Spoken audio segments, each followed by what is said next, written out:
Hello guys and welcome to our new series. This is our non-league to legend series where we start at the bottom of the footballing ladder and attempt to climb up and win the Champions League. It's going to be a brand new save uploaded as often as possible and it's going to be a lot of fun. We're here after having signed our first contract with the team we are going to be starting with, so we'll have a look at them now. So we are going to be starting with Bath City. So Bath are the closest town in the lowest league in England to me, so we're going to be starting with them. As you can see, Bath for today confirmed the appointment of Jay Edworthy as the club's new manager. Eyebrows have been raised in the world of football at my appointment. I've recently spent time away from club football and we're sure to face plenty of questions with face the media. We have got a 1-year deal worth £650 a week. Place previous manager Jerry Gill. So we'll have a look here a bit at the history of Bath City Football Club. We've got a 1-star reputation. We're predicted to finish 6th in the Vanarama South League, so we're not a bad team all in all by looks of it. We're looking at, if that was sort of the championship, then it would be more of a playoff position. I'm not sure in the North and South divisions what the playoff spots are, if there even are playoff spots. We'll find that out in a little bit. We don't have a director of football currently. We've got an assistant manager, so that's quite nice. Upcoming season, if we have a look here at the FA Cup, we enter at the 2nd qualifying round, FA Trophy at the 3rd qualifying round. We play at Tiverton Park, which was built in 1909 and has a capacity of 3,528 fans. Got average training facilities, below average youth facilities and basic youth recruitment. Transfer budget of absolutely zero and a wage budget of £6,540 per week. Club enjoyed probably their best spell of success during the 1980s, although now enduring a 14-year barren spell, having not won a competition since 2007, the Romans still have a history of which they can be justly proud. Bath won the English 7th tier in 1960, 1978 and 2007 and were runners-up 3 times, won the Southern League Cup in 1979, finished 2nd best 2 further times, won the English 9th tier for the only time in 1934 and finished runner-ups on 2 occasions and finished runner-up in the Anglo-Italian in 1977 and 1978. So we've been as high as the Vanarama South. We've never been any higher than that as far as I can make out, and we got back into this division in 2007. This is what the coaching staff are considering our best team. It's a bit of a stringed formation that I would have thought for a lower league squad. They're assuming we're going to play with a back 5, 3 in centre midfield and 2 up front. I don't know we're going to be going with that formation. We'll have a look in a minute. And the club's vision for the future here, they want us to sign players under the age of 23 for the first team, work within the wage budget, which is both pretty standard stuff. Although interesting for a lower league club to want us to sign players under the age of 23, it's good to see they want to build for the future, but it is quite often easier at this level to sign a bit older players who've got a bit more experience, but aren't quite good enough to play any higher than the Vanarama South at the moment. So we'll have to keep that in mind. They want us to reach the playoffs, so confirming there are playoffs in this league. They want us to reach the 1st round proper of the FA Cup, the 2nd round of the FA Trophy as well, and then they want us to be winning promotion by the end of our 2nd season here, assuming we're still here and in charge. We'll schedule a press conference and all of that stuff for the next few days. We've got some players in the last year of their contract, including this guy, Elliot Freer. We're going to call him Freer? We're calling Freer. Elliot Freer, 30-year-old winger. He's got 4.5-star ability there. Lloyd James as well, who is a midfielder, star player as well. He's out of contract soon. We'll just accept our current club vision. We're not going to go talk to them and annoy the board more than we need to as soon as we start. And they want us to create a tactic, but I think we need to go have a look at the squad first. So this is what our squad looks like. If we're arranging these guys in order of ability, we've got Elliot Freer, who we saw earlier on and identified him as one of our better players. He is best as an attacking left midfielder, but he can play a couple of positions down the left really. 4.5-star ability. report is saying that he is good player for Vanarama National, so the league above us. So definitely could be a very important player for this season. Someone we definitely need to keep hold of at least for this season, which he has only just joined the club. So hopefully he's not going to be wanting to leave straight away. He's got some decent attributes there, definitely someone we can lean on at the start of the season. We've got Cody Cook here, who is best as played as a poacher. Potentially you could play him as a pressing forward or a target forward there as well, but best wants to play as a poacher up front. Finishing is not the best in the world, but again, I guess he will do a nice job up front. We've got Tom Smith, who's 23-year-old midfielder, wants to play as Mazzala or potentially a ball-winning midfielder, which seems more likely what I would play him as. Yeah, he'll be alright as well. His work rate's pretty decent and teamwork's quite good for this level, which is nice as well. He's got a model citizen personality, so that could be clutch. He could end up being a bit of a leader, assuming he's not already, not knowing the club dynamics yet. Could also play him as a box-to-box, potentially, if we needed to. Equally well as Carolero, deep line playmaker. So he can play a barrel of positions in midfield. We've got Lloyd James, 33-year-old midfielder. He wants to play deep line maker on defend, which could be quite nice. He can also play in defensive midfield if we do want to play with a DM. He looks like he'd be quite decent on defend duty for a deep line playmaker. He's got some good first touch and passing there, definitely. We'll have a look at him, where we're going to put him. We've got Mo Torre, who is on loan from somewhere. He's on loan from Salford, so he wants to play probably out left. Potentially you could end up playing him up front as well.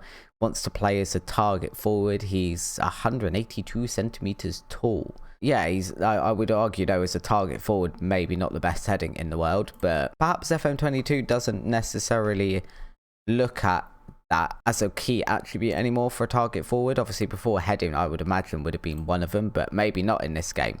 He is on loan only for 6 months by the looks of this bit at the bottom though, so I have to see how much we're playing him and if he's worth keeping on as well. After that, we've got Alex Fletcher, who wants to play as a pressing forward or potentially a target forward up front. Again, his heading's not great for a target forward, but I guess it would be reasonable.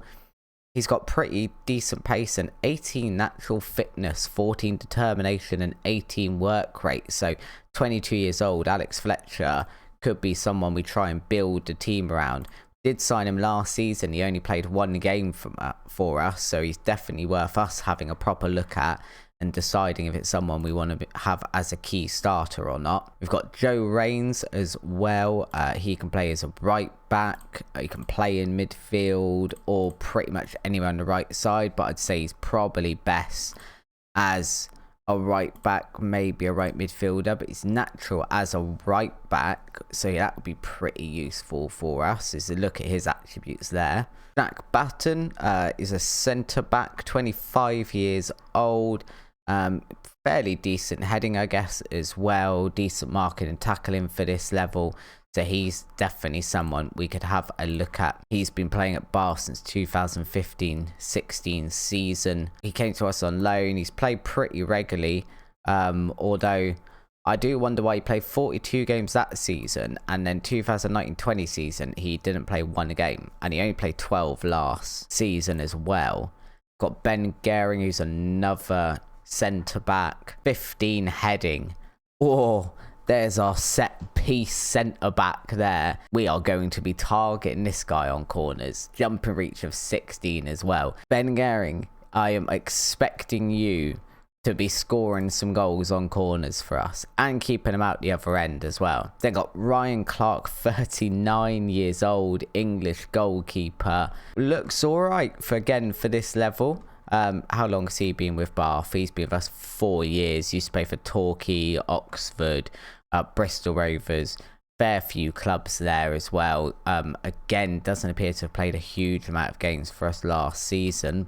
We've got Omar Holness here, who can play him in midfield. He can play a couple of positions out on the right as well. I'd argue as a winger, maybe his crossing could be a little better though, so we'll see where we want to play him. And then got Tom Richards, Probably, I don't think I'll ever be playing him as a defensive winger, so I guess he'd end up probably as a ball-winning midfielder. Yeah, he's got some decent attributes, I guess. Again, he's reasonable. He's got 15 work rate, which is always a nice attribute to see in a player.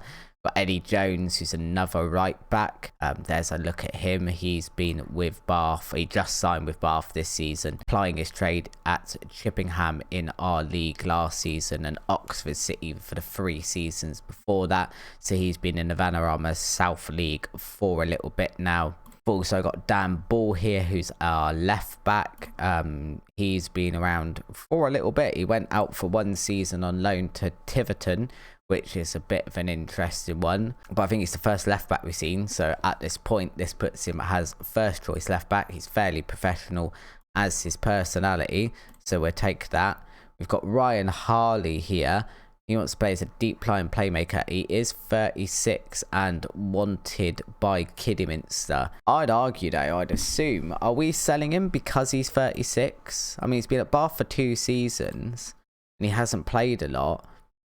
But I kind of look at that and go, that passing and technique, so 15 passing attribute and a 14 technique, makes me think that at the very least he'd be pretty good as a backup. So I'm going to take him off the transfer list until I've had a chance to have a proper look at him. We've also got Callum Wood here on loan from Bristol City, definitely at the moment with 2-star ability, probably our backup central defender, but he's also got 5-star potential, so someone to keep an eye on.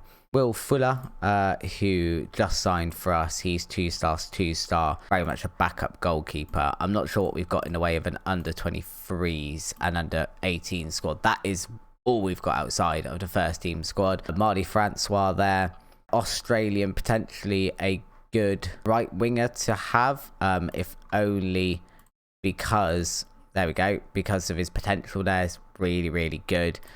Josh Owens, again English, on loan from Bristol City, which is interesting because I don't think he's going to get much game time in the first team here at that ability currently.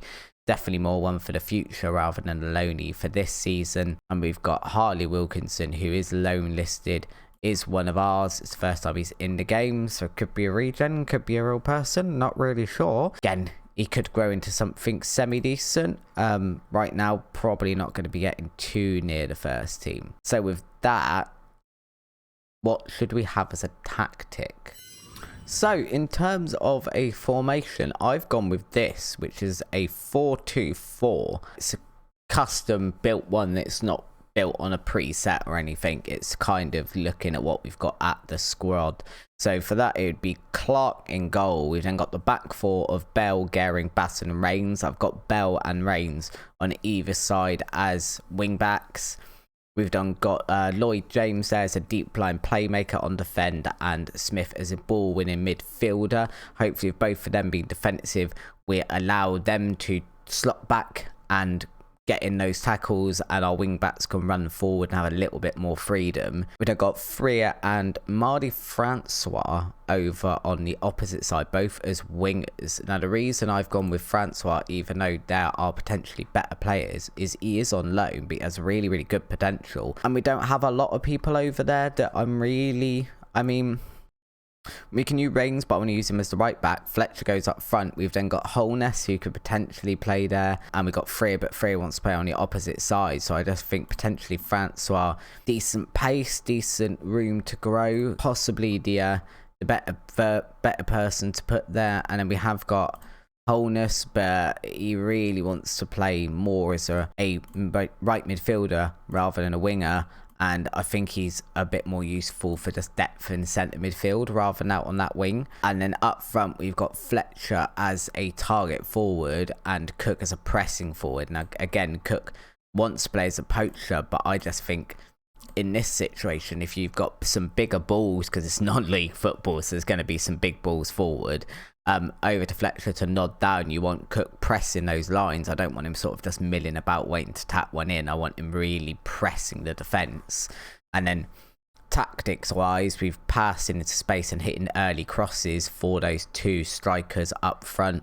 Standard passing directness for the moment and slightly higher tempo. We do want to be distributing to centre backs and fullbacks. We might be a lower league side, but it needs to be in my image tactically, which does mean I want to build from the back. That probably still means my centre backs and fullbacks are going to launch a big ball forward, but so be it. I guess we'll try and play like this. We'll see how that goes as the season goes on. We'll counter press and counter still as well. Slightly higher defensive line, slightly higher line of engagement / trigger press. Trigger press is set to slightly more often as well, especially if we're pressing forward, so we can try and get the ball back off the opposite team as quickly as possible. Definitely looking at the squad depth here, we potentially could do with a couple of centre backs, because Dan Ball's our third best centre back, but he's our best left back, so he's going to be playing there. And Wood isn't fantastic. He's all right, but he's not fantastic. Midfield, I think we're all right, to be honest. I definitely want to keep hold of Ryan Harley. We've then got, on our second left, we have got Mo Torre, who can play there. He can also double up as a striker, so that's all right. Fletcher, though, is going to be our second striker, so he's not really an option over on the left. And then on the right, like I said, Holness, I think possibly can either play over on this wing or in this midfield. Is a bit more of a depth option. We've also got Joe Rains. What we haven't actually got is the player I'm starting, because he's in the under-23s currently. Rains, again, yeah, all right, but he's going to play back here, so we're kind of missing a bit of depth all over the park. But especially, I'd say, if we could get a really good centre-back or a really good goalkeeper to strengthen that defence a little bit, I wouldn't be too worried about the rest of it. What I haven't looked at yet, if we are to go here, we've got £500 left in the wage budget. Globally, our most expensive player currently, which is Lloyd James, is on 500 quid. So maybe we could get a couple of players in and then lean on the low market a little bit and hopefully build a bit of a squad here. Marley Francois being shown as first team candidate, which is funny because that's where I want him, so let's move him to the senior squad. So nothing else really going on in here, but definitely we could have a look at the loan market. Staff wise, we've got room to get a few more staff in, some recruitment members and bits as well, including, I think I saw at the start, we can get director of football, which just seems mad to me at this level. If I could get back to the right place, that would be fantastic. There we go. Seems mad to me at this level to have a director of football. I don't know, is that just me? Let me know in the comments. Do lots of lower league teams have directors of football? I played lower league football on Football Manager before, and I've never taken a lot of notice. There's nothing that jumps to mind anyway. But yeah, hopefully we can go forward here and have a bit of success with Bath City. If we currently have a look at Bath and then where we're expected to finish, the bookies have us at 6. I can't actually see at the moment the playoff positions and all of that. I suppose I could look at the rules, which is, there we go. Automatic promotion is first, and then 2nd through 7th is playoffs, and the bottom team in 21st get relegated. So we want to be at least finishing 7th. Ideally we finish first and we just get a promotion first season. Job's good one, really.